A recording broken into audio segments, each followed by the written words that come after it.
안녕하세요. 여러분, 이민하면 보통 어떤 그림이 떠오르세요? 아마 더 나은 삶을 찾아서 미국이나 캐나다 같은 서구 사회로 떠나는 모습을 상상하실 텐데요. 그런데 말이죠. 이 공식을 완전히 뒤집는 아주 흥미로운 현상이 나타나고 있습니다. 바로 여기민인데요. 꿈에 그리던 삶을 뒤로하고 다시 돌아오는 사람들. 오늘 그 이야기를 한번 깊이 파고들어 보겠습니다. 와, 이 말 정말 많은 생각을 하게 만들죠. 우리 부모님 세대만 해도 미국이나 캐나다로 가는 게 성공의 상징처럼 여겨졌잖아요. 더 나은 삶, 더 많은 기회. 그런데 막상 그 꿈을 이룬 사람들이 말하는 거예요.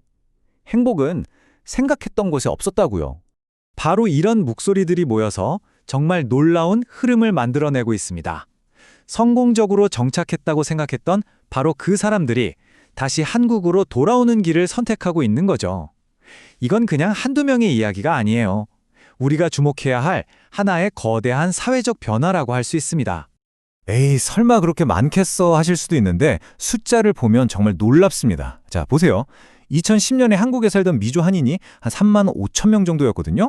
근데 지금은 4만 7천 명이 넘어요. 와, 무려 1만 2천 명이나 늘어난 거죠? 이 정도면 그냥 개인적인 선택이 아니라 정말 뚜렷한 인구 변화라고 봐야겠죠?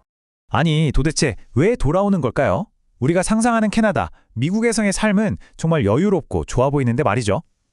그 화려해 보이는 삶의 뒷면에는 우리가 잘 몰랐던 아주 현실적인 문제들이 숨어 있었습니다. 지금부터 실제 경험담을 통해서 그 속사정을 한번 들여다보겠습니다. 그 이유 중에서도 정말 결정적인 게 하나 있습니다. 바로 의료 시스템이에요. 밴쿠버에 사는 한 사업가의 이 한마디 정말 충격적이지 않나요? MRI를 찍기까지 2년을 기다렸다. 아니 2개월도 아니고 2년이라니 상상이 가시나요? 얼마나 답답했을까요? 사실 캐나다 의료가 다 나쁜 건 아니에요. 기본적으로 무상이니까요. 정말 이상적이죠. 근데 문제는 바로 속도입니다. 몇 달, 심하면 몇 년을 기다려야 하는 거예요. 반면에 우리나라는 어떻죠? 바로 그 빨리빨리 문화가 의료에서는 정말 빛을 발합니다. 속도, 접근성, 이건 뭐 비교가 안 되죠. 특히 아이 낳고 산후조리가 정말 중요한 우리 문화에서 체계적인 산후조리원 하나 찾기 힘든 현실은 정말 막막하게 느껴질 수밖에 없었을 겁니다. 그리고 또 다른 큰 차이점이 바로 일에 대한 생각, 그러니까 직업관입니다. 캐나다는 워라밸을 중시하죠. 적당히 일하고 내 시간에 즐기는 문화. 정말 좋죠. 그런데 말이죠.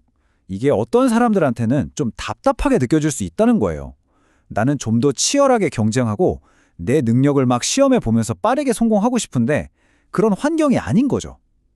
바로 이런 갈증이 한국으로 다시 눈을 돌리게 만드는 겁니다. 어디 그뿐이겠어요. 정말 사소하지만 일상을 흔드는 문제들도 많습니다. 예를 들어 차 유리 깨고 물건 훔쳐가는 그런 범죄들이 점점 늘어나면서 불안감을 느끼게 되고요. 또 이민자가 너무 많아지면서 내가 알던 그 캐나다가 맞나? 하는 그런 낯선 느낌을 받기도 한데요. 여기에 아시아인으로서 넘기 힘든 보이지 않는 벽, 이른바 유리천장까지 느끼게 되면 이민 생활에 대한 만족감이 뚝뚝 떨어질 수밖에 없는 거죠.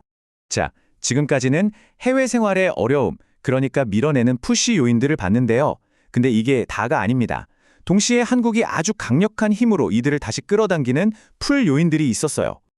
그 끌어당기는 힘, 그 중심에는 뭐가 있을까요? 바로 가족, 그리고 관계입니다. 나이 드시는 부모님 곁에 있고 싶은 마음, 이게 정말 크다고 해요. 여기에 뭐 말할 것도 없죠. 세계 최고 수준의 대중교통, 빠른 인터넷, 편리한 인프라, 그리고 아프면 바로 달려갈 병원이 있다는 안도감. 결국 이 모든 건 하나의 감정으로 이어져요. 어쩔 수 없는 이방인으로 남기보다는 그냥 우리 중 한 명으로 온전히 소속되고 싶다는 그런 마음인 거죠. 자, 그런데 이야기가 여기서 끝이 아닙니다. 정말 재밌는 건요. 이렇게 누군가는 한국으로 돌아오고 있는 바로 이 순간에 정반대의 꿈을 꾸면서 한국을 떠나는 사람들이 또 있다는 겁니다. 이분들은 바로 글로벌 실버 파라다이스를 찾아 떠나는 은퇴 세대예요. 목적지가 미국이나 캐나다가 아닙니다. 바로 태국, 말레이시아 같은 동남아 국가들이에요. 왜냐? 훨씬 적은 돈으로 비교도 안 되게 높은 삶의 질을 누릴 수 있거든요. 은퇴 후의 삶을 위한 완전히 새로운 공식이 등장한 거죠.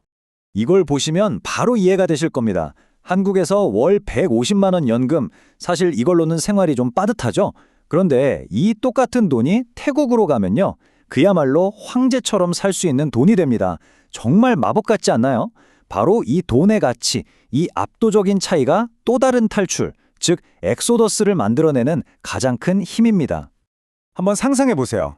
1년 내내 따뜻한 날씨에서 난방비 걱정 같은 건 아예 잊고 사는 거예요.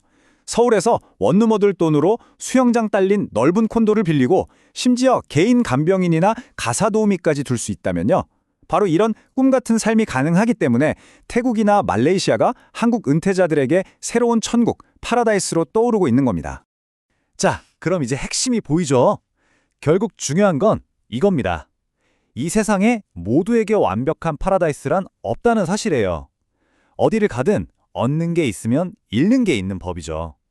떠나는 선택이든 돌아오는 선택이든 반드시 치러야 할 대가가 있다는 겁니다. 그래서 다시 처음 이야기로 돌아와 보면요. 그렇게 큰 결심을 하고 한국에 돌아온 분들도 마냥 행복하기만 한 건 아닙니다. LA타임스 보도로 보면 이런 내용이 나와요. 한국에 있는 사람들 중 일부는 이들을 보고 젊을 땐 외국에서 살다가 세금도 안 내고 건강보험 혜택만 받으러 온 거 아니냐, 이렇게 좀 차갑게 본다는 거예요. 결국 고국으로 돌아오는 건 역시 모든 문제의 완벽한 해결책은 아니었던 거죠. 결국 이 모든 이야기는 하나의 질문으로 모아집니다. 어느 나라가 최고야?가 아니라 지금의 나에게 가장 잘 맞는 곳은 어딜까? 하는 질문이죠. 이건 단순히 사는 곳을 옮기는 문제가 아니에요. 더 나은 삶이란 무엇인가, 그 정의 자체가 완전히 바뀌고 있다는 걸 보여주는 겁니다. 예전처럼 무조건 미국 가서 성공하는 게 정답이 아니라 내 나이, 내 상황, 내 가치관에 맞는 행복을 찾아 움직이는 것. 이게 바로 지금 우리 시대의 새로운 모습 아닐까요? 그래서 마지막으로 여러분께 한번 여쭤보고 싶습니다. 치열한 경쟁과 성장, 따뜻한 날씨와 경제적 여유, 아니면 가족 곁의 안정감, 이 모든 것들 중에서 여러분의 마음을 진정으로 집이라고 느끼게 만드는 건 과연 무엇인가요? 오늘 한 번쯤 그 답을 곰곰이 생각해 보시는 건 어떨까요?